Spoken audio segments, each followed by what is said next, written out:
Hello सगळ्यांना good evening. तर इथे हॉलवरती आलेलो आहोत आणि कार्यक्रम आहे मैत्रिणीच्या मुलाचा साखरपुडा आणि हळदीचा. तर सेटअप बघायचा आहे.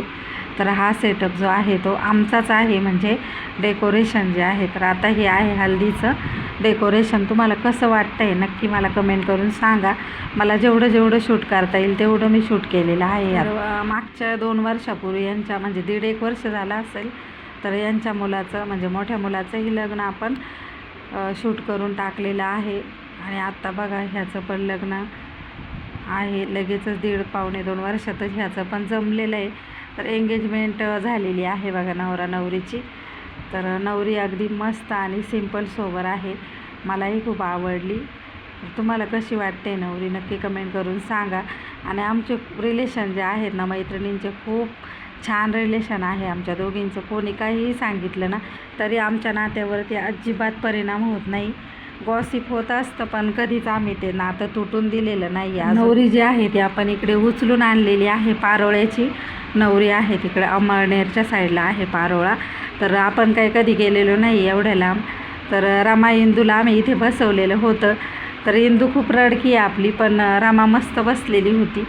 तर म्हटलं चला हळदीचं डेकोरेशन आहे तर त्याच्यावरती फोटोसुद्धा काढू. तर थोडेसे फोटो आमचे पण काढले आणि थोडे फोटोग्राफर आहे ना प्रवीण भाऊ, तर माझा भाऊच आहे तो, त्याच्याकडून पण काढून घेतलेले आहे. दोन्ही सेटअप तुम्हाला कसे वाटले नक्की मला सांगा. स्टेजवरचं पण डेकोरेशन आहे ना ते पण माझ्या मुलाने बनवलेलं आहे. आणि आता बघायचं आहे नवरदेवाचा डान्स आणि कलवऱ्यांचा डान्स. तर थोड्या वेळ आता 10-10:15 वाजले होते. थोड्या वेळ डान्सचा व्हिडिओ वगैरे घेतला, डान्स बघितले आणि लगेच आम्ही घरी निघून आलेलो होतो. तर ह्यामध्ये ना तुम्हाला लग्नाचा व्हिडिओसुद्धा मी शेअर करणार आहे दुसऱ्या सकाळचा. तर सगळ्यांना गुड मॉर्निंग.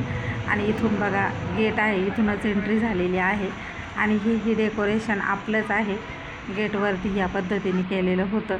जे लोक इकडचे असतील त्यांना माहीत आहे हे हॉल कुठला आहे. ज्यांना माहीत आहे त्यांनी नक्की कमेंट करा की हे हॉल जो आहे ना तो कुठला आहे. ते उन्हामुळे ना यायला थोडासा उशीरच झालेला होता. तर हे बघा इकडे लग्न लागतं आहे आणि कोल्ड फायर जे आहेत याला कोल्ड फायर म्हणतात. तर हे जे आहेत ना एक करून सगळं जे आहे ते आता उडणार आहेत बघा. तर स्टेज डेकोरेशन पण खूप सुंदर दिसत होतं. आणि सकाळी ना वैदिक पद्धतीचं लग्न इकडे लागलेलं होतं. आमच्याकडे ही असली पद्धत आहे हिंदू धर्माप्रमाणे, की आता नवीन वैदिक पद्धतीचं लग्न असतं सकाळी आणि नंतर असतं म्हणजे जे लोक येतात ना तेव्हा जे आपलं रेग्युलर मंगलाष्टक वगैरे असतात ना तशा पद्धतीचं लग्न असतं. तर लग्न इकडे लागलेलं आहे. मला कसं वाटलं लग्न नक्की सांगा. जास्त गर्दी आणि बचपच पण नव्हती, अगदी मोजकेच लोक होते, त्याच्यामुळे अगदी सिस्टमॅटिक पद्धतीने लग्न पार पडलं. आणि इथे ना पर्पल कलरच्या साडीवाला आत्ता दिसल्या ते आहेत म्हणजे माझी मैत्रीण म्हणजेच वरमाई. तर आमचे बरेच व्हिडिओ मी यूट्यूबला टाकलेले आहेत, तुम्हाला लक्षात पण येईल. त्याच्यानंतर माझी बहीण पण आली होती नाशिकवरून. तर तिच्याजवळच यांच्या बहिणीची मुलगी राहते आणि माझी बहीण आहे ना छोट्या बाळांची मालिश करते नाशिकला, त्याच्यामुळे ती तिच्या मुलीला मायराला आंघोळ घालायला पण होती. तर हे बघा आम्ही वरती गेलो होतो, त्यांचं खूप चाललं होतं. रमा इंदू पण होत्या. तर आम्ही इकडे फोटो काढायला गेलो होतो वरती, हे बघा तुम्ही पाहू शकता. तर मी कॅमेरा दिलेला होता दीदीकडे, त्याच्यामुळे तिने असा पकडला आहे कॅमेरा. तर आम्ही त्यांना काँग्रेस वगैरे केलं आणि तो सांगत होता आमची ओळख प्रसाद. तर नवरीचं नाव अश्विनी आहे आणि नवरदेवाचं नाव जे आहे ना ते प्रसाद आहे. बघा माझी मैत्रीण आली नंतर, पण आहे ना कॅमेरा पकडायलाच कोणी नव्हतं, त्याच्यामुळे जरा राहूनच गेलेलं आहे आमचं फोटोशूट वगैरे. त्यानंतर नवरी निघालेली आहे बघा. तर गर्दीत वर्दी म्हणून मी थोडासा व्हिडिओ शूट केलेला आहे नवरीचा.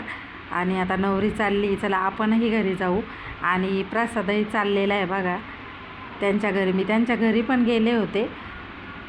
हे बघा ही आहे माझी मैत्रीण, त्यांच्या घरी मी गेले होते नवरी गेल्यानंतर.